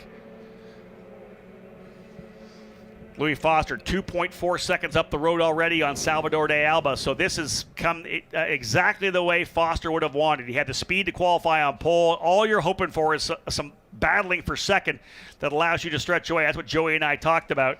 And I'm sure Joey's sitting down with them in the paddock, having lunch yesterday, whatever, kind of going over what could happen. This is what Louis Foster would have liked to have seen. Battle behind me, I get to pull away. This is every single racer's dream. Not just Louis. I love it. You ask them how you want your race to go starting from pole, and they will literally describe this exact situation to you. Battling behind, and now the race is really in Louis' hands. He's just got to hit his marks and be consistent, and Louis is a great driver, so he will. He was very consistent. He's won 3 times this year. Yeah, and the interesting thing, too, is when you get out front like this, and obviously the people around the racetrack and watching on Road to Indy TV, when you've qualified on the pole and you're out front, this is a beauty of it, because really all you're doing out there right now is turning qualifying laps, right? You got nobody pressuring you. It's hitting your marks, like you said, just like you do in a qualifying session, or you're by yourself on track. You just got to hit all those marks. For Louis Foster, he's got to do what he did in qualifying. Just keep hitting those marks. Car's going to keep getting better. It's going to keep getting lighter. The grip levels are going to come up. So for Louis Foster right now, bang out the laps, 3.3 seconds up. That guy's getting the job done right now. Yeah, I mean, he was, 6/10 clear the next guy on that lap? Speed-wise, yeah. 8/10 faster than De Alba on that last lap. Wow. So super quick laps for Louis Foster up front, the British driver for Exclusive Autosport, who, as we have said, has won 3 races in the last 4 events. Wasn't able to get a victory early in the season, but the consistency was there. Laid down 4 straight top 5 finishes, 3 podiums in the first 2 weekends at St. Petersburg and Barber Motorsports Park. Then struggled a bit in the first couple of races of a triple header at Indianapolis. Got taken out in the opening corners of the first race. A little overzealous, trying to go for a pass on Jack William Miller in turn 7 in race 2. Took himself out of that race, but then came back and was able to get the win, his first of the season, in the back end of the triple header. Then won at the Oval at Indianapolis Raceway Park and scored a win at Road America as well. 2 races here this weekend for Indy Pro 2000. It looks to be a potential for 4 wins in 5 races for Louis Foster as he leads them up through to the carousel and back out onto the front straightaway here momentarily. Foster, your leader, out of 14. 3.3 seconds with the gap last time by, and he'll come across the line, the lead now. Waiting 3.7 seconds this time. He was about 4/10 quicker than Salvador de Alba, who is trying to hold off Nolan Siegel, but de Alba with a bit of breathing room, almost a half a second back to Nolan Siegel. Siegel's got Kiko Porto right there. Now those are teammates for D-Force Racing. Siegel at Apollo Alto, California. Porto, the Brazilian, last year's USF2000 champion, has really started stepping things up here now. This is great for Kiko Porto. Again, coming off not a fantastic weekend at Road America, where he had a 14th and a 12th place finish. A couple of podiums for Kiko, a couple of top 5s for Kiko. Finished 4th at Indianapolis Motor Speedway and as well at St. Petersburg. This would be a big win for him, I think, to be able to go onto the podium if he's able to get by Siegel. But still, another top 5 sets up the momentum moving into the second half of the season. Because you and I talked about it already, Joey. Momentum's one thing, but the momentum is fueled by the confidence. When you know you can run in the top 5, especially when you're a young driver, a rookie in the program, when you start banging out those top 5s, it's almost like, yeah, I deserve to be here. I can run with these guys, and it really fuels itself. Yeah, the confidence is so key. You can do anything you set your mind to. I know it's a cliche and corny saying, but it's the truth. Your brain is super powerful, and you can believe anything, and it works for you and it works against you. If you believe you're not going to have a good race, you're not going to have a good race. You're not going to, exactly. But I say the same thing about the rain. If you don't like the rain, racing in the rain, you're not going to be good in the rain. It's the same thing with fitness as well. If you trick your mind to say, you know what, I love running, or I love going to the gym, or I think there's a yellow. We potentially have a yellow flag, maybe a held yellow down in turn number 1. Let's see if we do get a yellow here right now. Joey having a look out here. Not sure if we're going to get the yellow or not. I don't think so. They may have pulled that back in. But let's go back and talk about that. You say trick your mind into loving running. I want to spin this into the fitness side. You drove the F1600 car. How much tougher is it fitness-wise to drive the USF2000s? Is it a tougher car to drive? I know they say jumping from USF2000 to Indy Pro, you got to hit the gym and bulk up some more. Yeah, it's a whole new animal. You have downforce now, bigger tires, more mechanical grip, yep. More just everything. So yeah, oh man, are you kidding me? We got the biased guy over here worried about his teammate. Indeed, Louis Foster's lead of 4.5 is gone. Yellow flag being thrown here, I believe. Yeah, we got full course yellow. Not sure why we have the yellow flag here right now, but that lead for Louis Foster is going to evaporate pretty quickly as we come early into this race here right now. 10 laps down, and indeed, yellow flag has flown. I'm not seeing anything around the racetrack with the cameras that we have here right now, so unsure why we've gone yellow. Could be Jonathan Brown in the number 2 machine. We'll try to identify where he is off the racetrack. So the turn 3 motorsport driver looks like it may be on the exit of turn number 1 there. Indeed, he is potentially looped around and maybe high-centered on the exit curbing. So Jonathan Brown, the Irish driver, 2019 Formula Ford Festival winner. Yeah, he's indeed off the racetrack on the exit of turn number 1. Yeah, you were definitely going full course yellow there. That's where those drivers are trekking their way out there. So good to see the yellow flag come out. But again, if you're Louis Foster, that's the last thing you want to see.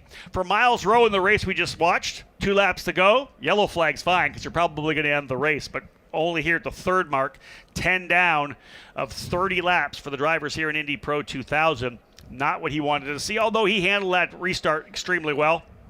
And I'm sure the IndyCar AMR safety crew will be able to get Jonathan Brown's machine taken care of pretty quickly. So that'll be our second yellow of the race. Ewan Sooner Murthy, as we said, contact with Reese Gold early. For those behind Louis Foster, this kind of presses the reset button. They watched him kind of stretch away a little bit. De Alba, Siegel, Porto, Prkacic, all with an opportunity now to kind of fight back at it once again. Jack William Miller in 6th spot, Josh Green 7th, Anam Ahmed 8th, Jordan Missig in 9th, Reese Gold 10th, Braden Eves 11th. Gold and Eves were pushing hard on Missig, but he did not falter at all and was able to hold off those drivers, both of them Indy Pro 2000 race winners. And that's the thing about this particular field. We talked throughout the weekend about just really how competitive it is this year. Yeah, we have 13 drivers in the field, but you look at guys like Foster, multi-time race winner in Europe, Salvador de Alba, champion in the Mexico NASCAR program, Siegel's a winner in both USF2000 and Indy Pro, Kiko Porto, the USF2000 champion. Wyatt Prkacic, Jack William Miller, those are two drivers that are looking for their first wins here on the road to Indy. It could happen this year, both of them really stepping things up through the second half of the season. As you can see, the pace car is already headed to pit lane, so we will go green next time by. And indeed, out of 14, solid start again for Louis Foster. Salvador de Alba looked very good on the restart as he was able to get by. We know Siegel on the last yellow, so let's see what happens here. He'll get a big run out of turn number 1, trying to reel in Louis Foster. What kind of a lead does he have coming to the keyhole? It's going to be enough to be able to hold the race line. It's going to be at least 2, maybe 3, probably 2.5 car lengths. I like the move there by Josh Green, trying to put some pressure here on Jack William Miller. And when you start single file, it's not quite as easy to get that pass, but you can put a ton of pressure. You can see Josh Green, big run at turn number 2. Key on that red number 40 machine for Miller Vinatieri Motorsports further back. That's Jack William Miller. Yeah, he's going to have to go on the defense right now. He'll come across the bow, but I think to the outside, Josh Green's going to get the job done. Indeed, it looked to me like Miller tried to defend from Anam Ahmed on the inside. That allowed Green to go all the way around the outside. So Josh Green, who was a winner earlier this year at St. Petersburg, currently sitting 6th in points, in drastic need of a good run, moving his way forward now into the top 6. Oh, that's Miller dropping a wheel on the exit, turn number 9. That is so easy to do because the car gets so light coming out of turn 9 as you want it to rotate over a rise, then it drops right off into Thunder Valley. Now he's being challenged big time here, I think, by maybe Jordan Missig. Yeah, Missig in the 19, Gold there as well as Anam Ahmed able to slip through as well. So Green and Ahmed able to get by Jack William Miller. He falls back into 8th position. And Joey Brienza, let's talk about, you said you really liked coming out of the Thunder Valley through turn number 11, that blind left-hander, but man, coming over top of 9, the car gets super light, drops into Thunder Valley. Talk about your experience here. You're not racing here this weekend, but you did test on Thursday. What do you think about turn 9? Yeah, it's a unique corner because you don't really have it anywhere else except Mid-Ohio, which is what I love about Mid-Ohio. It's, you gotta be prepared to commit to that corner. You can't go in and, as soon as the car gets light, try to back out of everything. You gotta stay pinned and trust your car, trust yourself, and just know that it's temporary. It's not gonna go away on you. And the thing is, it leads into that Thunder Valley long straightaway as well, right? If you're tentative on the throttle, someone's gonna reel you in and potentially get you coming up into turn 11. And we talked about how much Joey loves coming out to Thunder Valley in that blind corner. There they are right now through turn 10, back up the hill, completely blind as you come over top. You trust your line, you trust your entry speed, and as you get to the top, you finish your turn in on the exit. You can see how the exit actually comes back across the racetrack, so essentially a decreasing radius exit at turn number 11. Lead now 1.3 seconds for De Alba. Siegel in the 3rd spot, Kiko Porto 4th, Prkacic 5th, Green 6th. Green about a half a second behind Prkacic, having been able to get by Jack William Miller a couple laps ago. There's your leader, 2nd, 3rd, 4th, 5th, 6th, and back to 7th, which is Anam Ahmed. Scrap still in the back there. Jordan Missig has done everything he can to hold off Gold and Eves. Braden Eves, the former USF2000 champion, Gold multi-time race winner in that series as well. Both Eves and Gold have won races here in Indy Pro, and Jordan Missig, a tremendous job here right now. This has been a fantastic race for Wyatt Prkacic, the driver out of Colorado for Exclusive Autosport. This is the best he's run all season, right there in the top 5 right now, and running similar lap times to those in front. Prkacic having a great run, looking to see if he can't keep himself here in the top 5.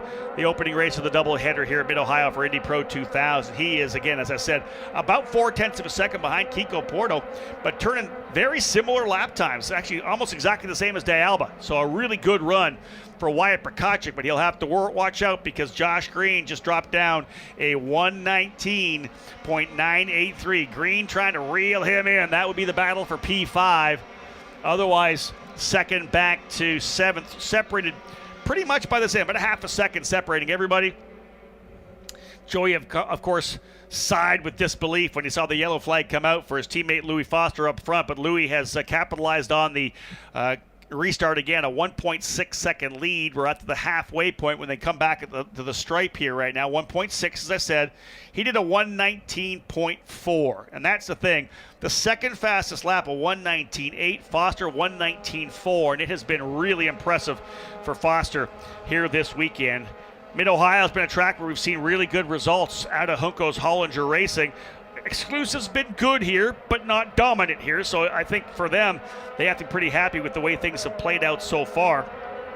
One of the things about Louis Foster when he first got here, having run different tires in Europe, here onto the Cooper tires, a much different compound, much different construction to the tires that he raced in Europe. He had to kind of spend some time getting a feel for it. Struggled a bit in qualifying. Wasn't up front like he is this weekend because he had to figure out exactly how to maximize those tires. Once they got to the exact optimal temperature and kind of right to the point where you're going to get the best lap out, he just wasn't extracting the most out of it. He was very honest in admitting that he just didn't have a feel for them yet. But that feel really started to hone in when we got to the road course at the Indianapolis Motor Speedway when he qualified on the front row for all three races, of course, capitalized and turned that into a race win. Since then, he has looked extremely good, was strong at Road America. Same goes at the Oval at Indianapolis Raceway Park, and man, he has looked good here as well. Joey, let's talk to you about those tires. So you're running a different tire when you're running your F1600 car. You come here to test the USF2000 onto the Coopers. How long has it taken for you to potentially get a feel for what they want out of the driver?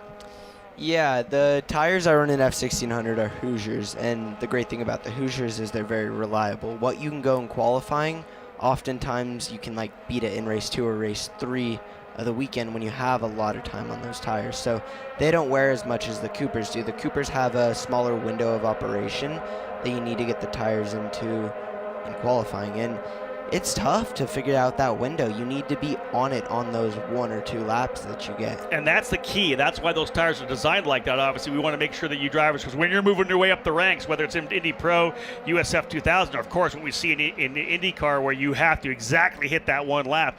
Instead of having that big wide window, you got to make sure you make it happen. So to do that, are you bringing them up to temperature maybe a certain way? Because you had that feel when the tire's there? Do you know that this is the lap I got to make it? Yeah, you usually have an idea a lap before of wow, that lap feel good. It's coming. Yeah. All right, you got to be on it this lap.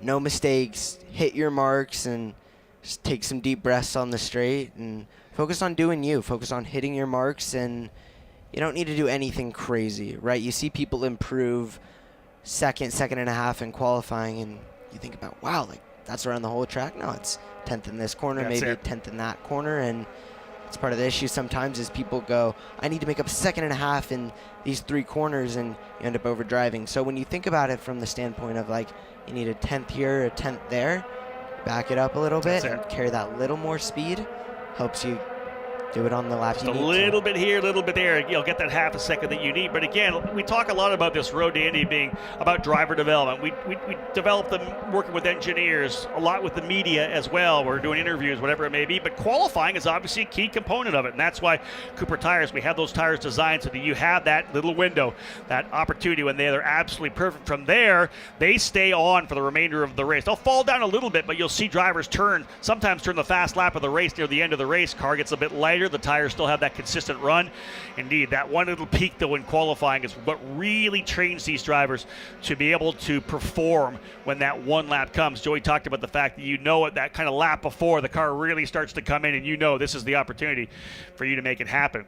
Up front, Louis Foster leading by 3.2 seconds, 17 laps into a long 30-lap race. And again, another part of the component, right? 20 laps for USF2000, 30 laps for Indy Pro. They'll go even longer in the Indy Lights program as we continue to push these drivers on their ability to run longer races, their fitness, able to have that reliability throughout the entire long runs.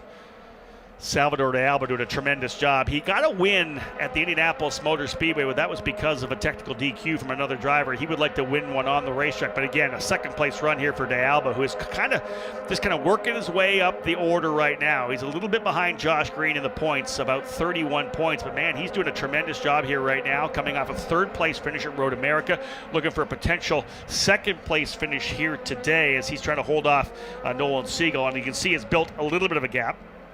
That's about a second back to Siegel there, who had a little bit of mid-corner oversteer. You can see the rear end kicking out on that D-Force racing machine. D-Force running in third and fourth. Nolan Siegel third in the number 8. Kiko Porto in the red, white, and black Road to Indy Scholarship car. Of course, Kiko winning the USF2000 championship last year and winning over $375,000 to work his way into Indy Pro 2000 here in 2022. We'll see one of the drivers here win this championship and win a scholarship over $650,000 to move to Indy Lights in 2023. Could it be Louis Foster? Right now, a win here would expand his lead significantly over Reese Gold. It would be over 25 points, the lead, if he's able to at least over 25 points right now. Gold running back in the 9th position could mean an even larger advantage for Foster. And again, he'll take that momentum and confidence into the race this afternoon, where once again, Foster, the Brit, will start on the pole position for Exclusive Autosport. Good lineup of drivers here as well. We've got Exclusive Autosport leading the way for the teams.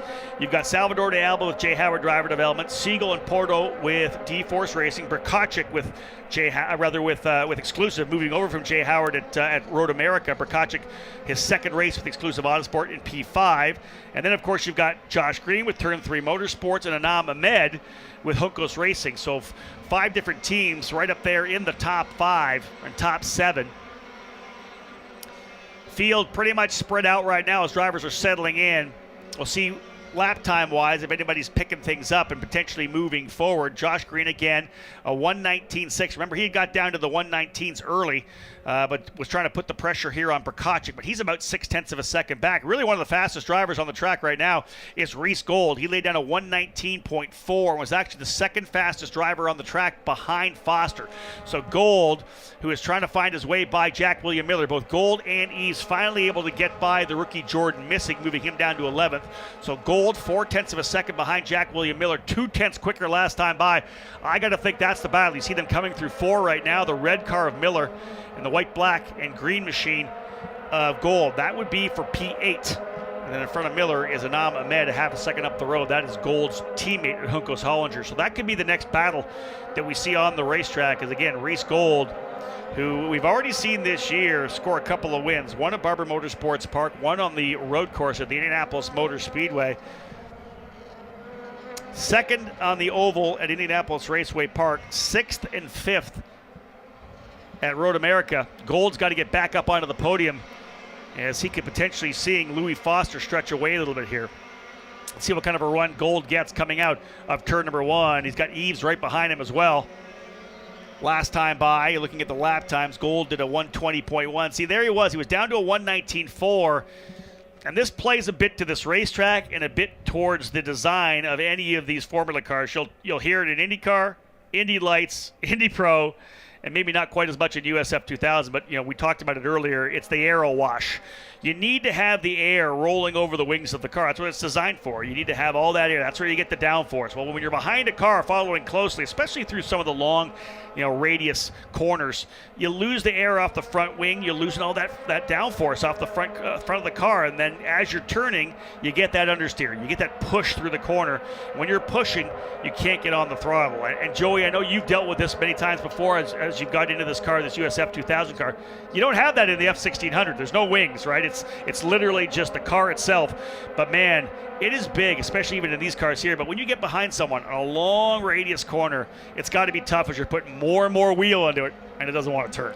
Yeah, that's one of the cool things about the F1600s is the fact that there's no aero wash. It's just like go-karts. You can follow as close as you want and not lose grip. And then when you move up to USF2000, you get that aero wash. And through corners like turn 1, you're just not able to carry the same speed that you can to the guy in front because he's got clean air and you have less grip, basically. So it's part of the reason why you see guys struggling to get past. Yeah. It's not that, lack of trying or they're not pushing hard enough. It's, just the air wash. And then I have a fun fact for everybody watching the broadcast at home is me and Wyatt Brkachik, not only are we both from Colorado, but we actually went to the same high school, unknowingly. Seriously. I love that. So there you go. Colorado is another hotbed for racing. And, of course, we see these drivers moving their way forward. Here's a pass a little further back, and I think that might have been Josh Green by Brkachik. You talked about Wyatt, your fellow schoolmate.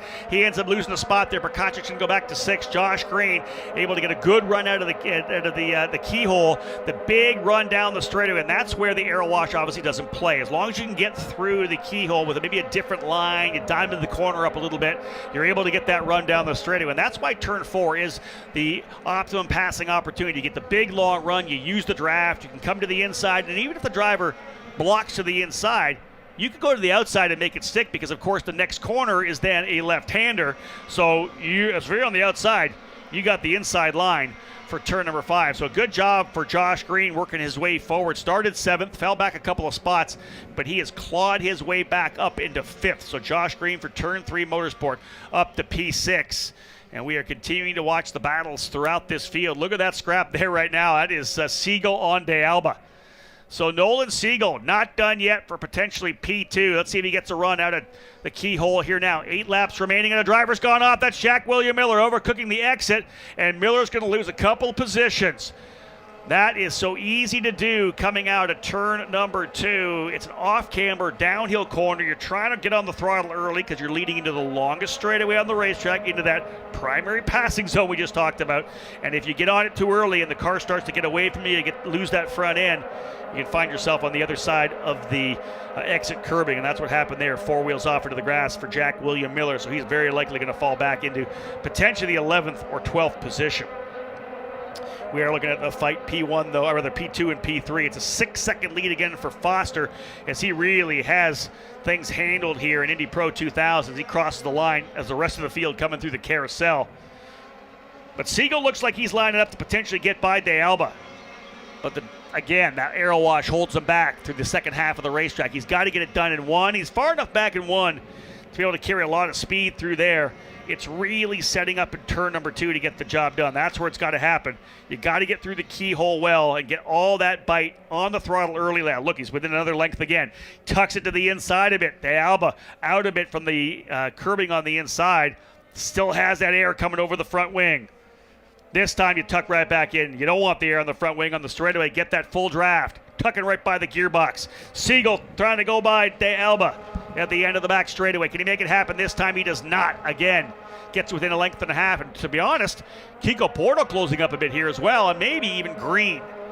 Josh Green really turning similar lap times, a little bit quicker than De Alba on that last lap, but not enough to cut into the gap that he has right now, 1.5 seconds back to Kiko Porto. 8 laps remaining. Here's your lineup right now. Foster leading by 6.7. De Alba, Siegel, and Porto all lined up. Green not that far back, as is Brkachik in 6th, Ahmed in 7th, Gold 8th, Eves 9th, Miller 10th, Missig 11th. We know that Jonathan Brown, who got hung up on the curbing on the exit of 1, has lost a lap. He's in 12th. And then Yuvan Sundar-Amurthy, who was out at the start of the race. That is 2nd, 3rd, and 4th crossing the line to put lap number 23 in the books, and they are lining up to see who's going to be on the podium. Will it be De Alba, Siegel, or Porto? Or can Josh Green find some speed over the final couple of laps? Gained a 1/10 of a second there. He's only 1.3 back now.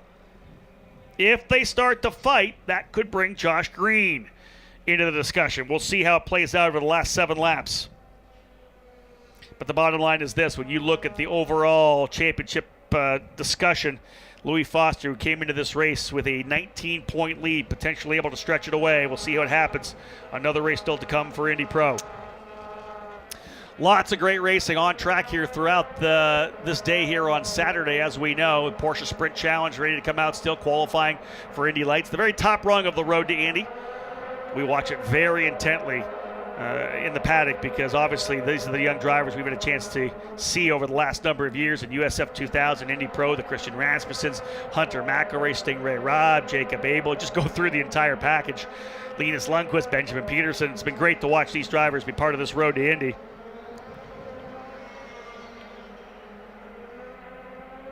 Josh Green continues to chip away at it. How close is he this time? He was 1.3 back last time. Where is Green behind De Alba, Siegel, and Porto as Hayes closed up a full 0.3 of a second. Green just a second back with 6 laps to go. Josh Green up on the wheel. Josh joined me up here in the PA booth during the USF2000 race yesterday, and now getting a chance to get behind the wheel himself. He's got lots of room back to Anam Ahmed. Wyatt Prakacic went back a couple spots. Tough one there for Wyatt as he was up there battling it out there for Exclusive Autosport, but both Ahmed and Gold get by, as does Braden Eves. So move Prakacic back into 9th position here right now. Nonetheless, showed very well out of the gate. And we'll see Prakacic start from 8th position this afternoon. So Ahmed and Gold, the two Juncos Hollinger racing drivers, into 6th and 7th. What's their long-range pace look like? Could they potentially close up to Josh Green? We'll look at lap times when they get back around. But as we said, Green most definitely closing up on Kiko Porto. Gained about 0.3 of a second on that last lap. The fight is going to be for 2nd and 3rd and 4th to see who the final 2 rungs of the podium belong to, because Foster up the road by 8.2 seconds right now. Again, Foster got off the season to a pretty solid start. 3 podiums in 4 races. Then had a struggle at the start of the weekend in Indianapolis on the road course with a couple of DNFs. But stormed back on race number 3 to get his first race win. Then went on a tear. 3 straight wins. One at Indy, one on the Oval at Indianapolis Raceway Park, and then won the first race of the doubleheader at Road America. Going to try to back that up here, do exactly the same thing. Win that first race of a doubleheader. There he is, all the way going down to the kink into turn 4. Haven't even seen the other drivers. That gap, 8.8 seconds. Green again. Now very similar lap times. In fact, lost a little bit to Porto that last time by. Kiko Porto looking to have another top 5 finish. It's been since the first race at the Indianapolis Motor Speedway since he's been top 5. An 8th at the 3rd race at Indy, a 7th on the Oval, and a 14th and a 12th at Road America. So this would be a fantastic bounce back for Kiko Porto, currently running in the 4th spot.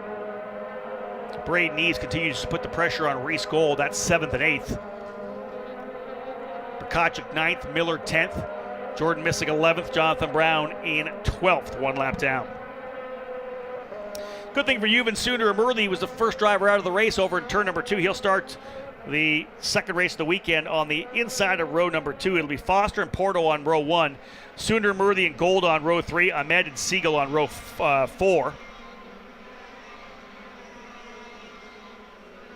4 laps remaining. 4 to go for Louis Foster, who has stretched the lead now to 9.7 seconds. Everybody else running these 120.1s, 120.2s.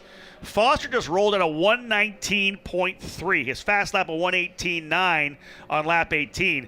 But he is almost a full second faster than everybody. They have got that car dialed in. Foster really connecting with veteran engineer John Hayes, who's been doing this for a number of years, and we've seen Hayes have a lot of success with drivers over the last couple of decades, and really has blended together with Louis Foster. And Joey, let's talk a little bit about that. You know, we don't always talk about the discussion, the connection that you have with your engineer, but that's one of the things that's so crucial. You do it a little bit in karting, obviously. You have a tuner that works on your go-kart. You talk about what you want to do. When you move up into cars, it's a little bit different because the cars are a lot more technically advanced than a kart is. But talk a little bit about you dealing with your engineer, when you're sitting down with it and talking about the car itself, talking about what the car is going to do if you make certain changes. When you have a good dialogue, a good language that you have, a shared language, it can really kind of affect the success you have on the racetrack. Yeah, when you really like your engineer, you both are on the same page. Obviously, Louis and John are doing an amazing job. I mean, you're not leading by 10.7 seconds for nothing. One thing I always say as well is that it's interesting as an engineer comes into a relationship knowing that they have success, they know what to do. Here's the race car, you drive it. Once the engineer starts to trust the driver's feedback a little bit more, that's when things really get good, because it's all the data you're getting, but it's still you having to drive the race car. When you start having success and they start trusting you, that takes everything to the next level. Yeah, when you and your engineer are clicking and they trust you and you trust them, it's almost like nothing can go wrong. No matter what you do, no matter what setup you put on the car, even if it's little changes, you always seem to fully understand that setup and then give your engineer great feedback in exchange. And obviously Louis and John, I know I said this again, but I mean, He's leading by 10.7 seconds. Yeah, he That's is awesome. well out front right now. And it's not even just the lead, it's the consistent lap times. He did a 1:19.3 a couple laps ago. I talked about that. 1:19.2 on the last lap. Just 3 laps remaining for Louis Foster in that Copart exclusive Autosport number 90. The British driver looking to get yet another victory. It would be his 4th of the season and the 4th of the last 5 as well. He's been the most dominant driver midway through the season. Salvador de Alba. If Foster's the most dominant, I say Salvador de Alba the most improved. He has really picked up what this car needs, this IP22, a status machine. Again, coming out of the NASCAR Mexico Series, the Super Copa Series, running the big, tin top cars, the big NASCAR, heavy NASCAR stock cars, and he has really got a feel for these nimble Formula cars. He had a chance to test here last year. In fact, I interviewed him for IndyCar Radio here last year because he came in with Michel Jourdain, who he races for in Mexico, hooking up with Michael Andretti. Got a chance to test an Andretti Autosport Indy Lights car here at Mid-Ohio last year. They weren't able to put all the funding together to get him into a lights car. That was the initial plan. So they said, hey, let's run Indy Pro 2000. Let's get your feet wet here. We'll keep pushing on the sponsorship side, try to get you in Indy Lights. And what I've seen out of him from the start of the season now to mid-season has been absolutely impressive. A 9th and a 15th at the first race of the year. 15th and 8th in race number 2 at Barber. We're seeing him with the potential right now to really step things up. He was 4th and 3rd at Road America, 2 top 5s. White flag flying for Louis Foster, but again, Salvador de Alba really starting to dial things in here, and again, being pressured aggressively by Siegel. But look at them lining up here. 2nd, 3rd, 4th, 5th. Green has closed. White flag flying. De Alba runs 2nd. Siegel 3rd. Porto 4th. Green 5th. Another 1.5 back to Ahmed, Gold, and Eves. But can anything happen here for 2nd? Let's see what happens here for Nolan Siegel. He knows that Foster's out there getting more points. In fact, let's go a couple of wide. Here's the big move down to the bottom of the racetrack. Porto's going to try his teammate. They had contact earlier this year. Porto goes to P3. Porto to the bottom. Again, they had contact earlier. Siegel going to the outside. The D-Force team owners are holding their breath. They'll come down the straightaway side by side. Porto to the inside. It'll be Siegel on the outside for P3. This is going to give 2nd to De Alba. And again, it'll be Siegel coming around the bow. Here comes Josh Green to throw it in there as well. Porto trying to get 3rd. Back down the hill. Does he throw it to the bottom? He does not. So Green trying to see if he can't grab 4th from Porto. Some last lap action for Indy Pro 2000. And again, well up the road is Louis Foster as he kind of works his way out here right now. Onto the front straightaway for Foster. Louis Foster will get the win. Twin checkers out, and he is victorious in the opening round of the doubleheader here at the Mid-Ohio Sports Car Course. Foster wins in Indy Pro 2000. Here comes the remainder of the top 5, top 10. Salvador de Alba with a strong 2nd place finish. Nolan Siegel able to get back around Kiko Porto, so Siegel on the podium in 3rd, Porto in 4th, Josh Green 5th, Anam Ahmed and Reese Gold, the 2 Juncos Hollinger cars, finishing in 6th and 7th, Braden Eves 8th, Wyatt Prokachik 9th, Jack William Miller 10th, Jordan Missig and Jonathan Brown rounding out the 12 drivers who are making it to the end of this race. In the end, Louis Foster victorious by 14.56 seconds, and he is well up the road in terms of time as well. Half a second quicker on fast time than Reese Gold.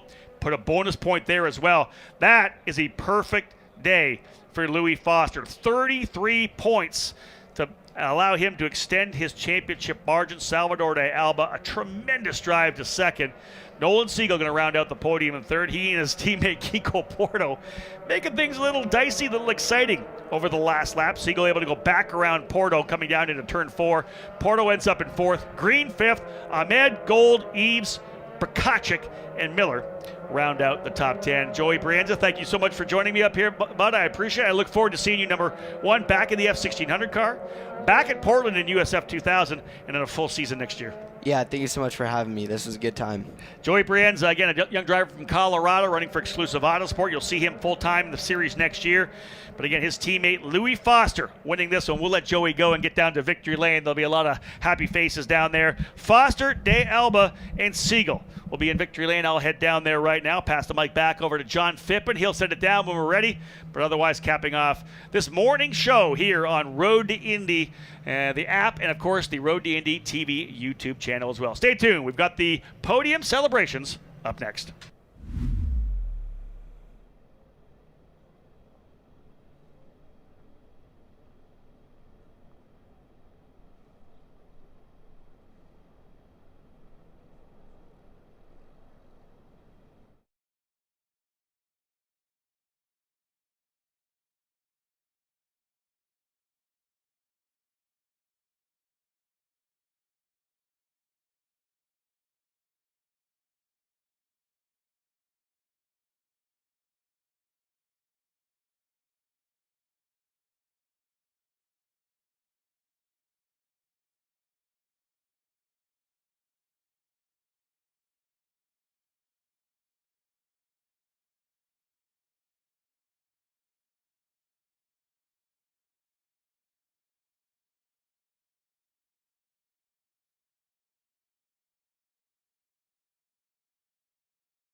but we had ourselves a pretty solid battle. It wasn't for the lead. It was for second, third, and fourth, and so on back, as a leader able to get up the road pretty nicely over the course of those 30 laps. Let's jump into the podium here and start with the driver coming home in third. A solid finish for D-Force Racing, finishing in third, Nolan Siegel. And to present Nolan with his third place trophy, one of our guests from Cooper Tires, Kathy Thomas. Great to have all our Cooper Tire guests out in the pavilion and the exit of turn number 1. Hopefully they'll enjoy themselves throughout this weekend. Kathy going to bring this trophy over for Nolan Siegel. A couple of victories for him already this season, and Nolan right there in the championship battle.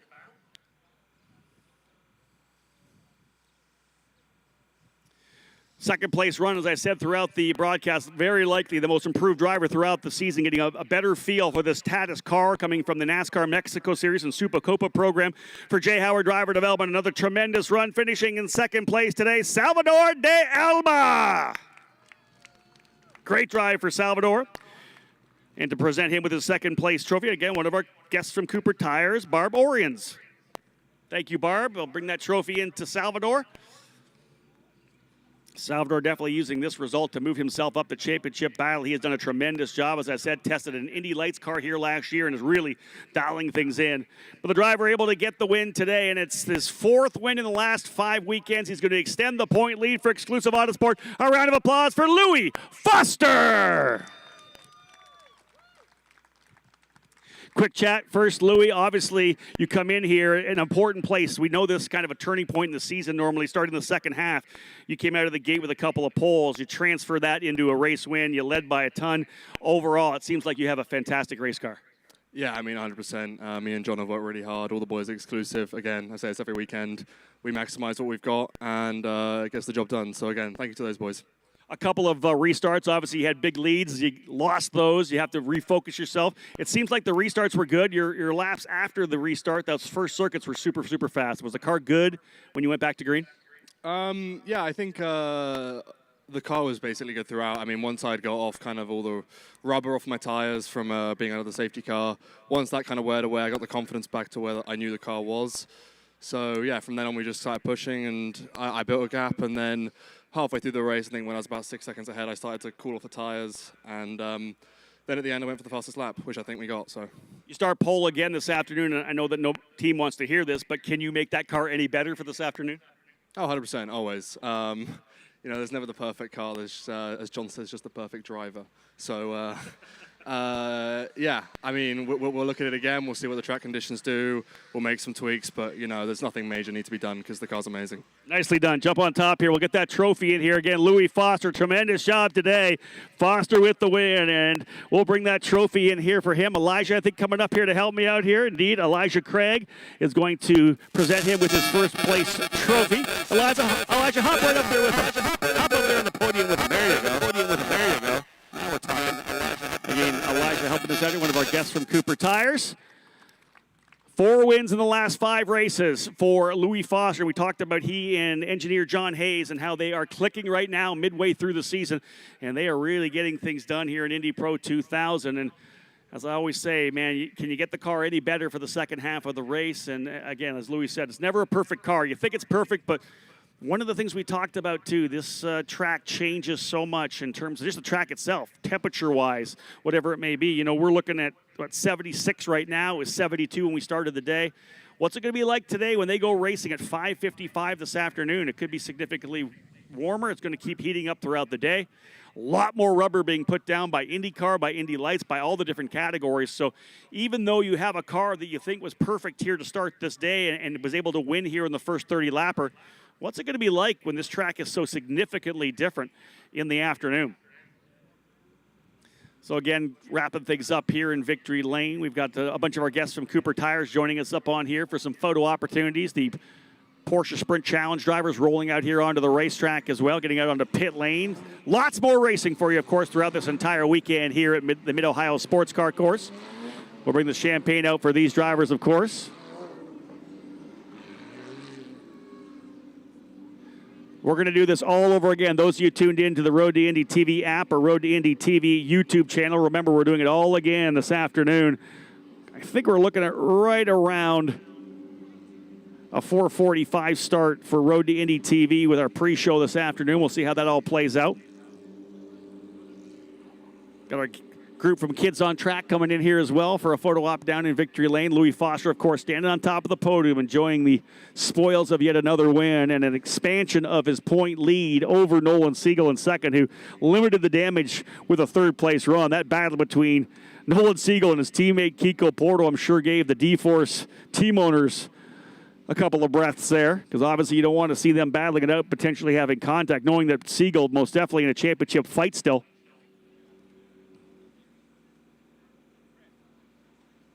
But again, wrapping things up here, as we said, from Victory Lane, we want to thank those of you tuning into the broadcast. We had back-to-back Road to Indy races for you here in USF2000 and Indy Pro. And again, we'll do it all again this afternoon, capping things off here. Champaign, I believe, will be the next thing we'll see to finish up our presentation. As I always say, when they have to race one more time on the weekend or on the day, they're probably not going to spray each other with the champagne. That'll happen in the final races of this weekend when they'll go after the race winner and get him nice and doused. Otherwise, we are done right now. Champaign coming in. Louis Foster, tremendous run. Kudos to Miles Rowe as well in USF2000. Both the drivers who came into the morning here with the point lead, able to extend it. Of course, Rowe with his victory extending over Michael D'Orlando, and this win here for Louis Foster extending his championship lead over Nolan Siegel. Guys, grip it and rip it. Grab those champagne. Let's have the celebration here to cap off for the first race of the doubleheader. Oh, they're going to do just a little clink here, a little class action. They're getting themselves back up on the podium. There they have it, folks. Wrapping things off here for Indy Pro 2000. Thank you so much for tuning in to Road to Indy TV. We'll be back this afternoon for 2 more races here for the Mid-Ohio Sports Car Course. On behalf of everyone from Anderson Promotions, my name's Rob Howden. Bye for now.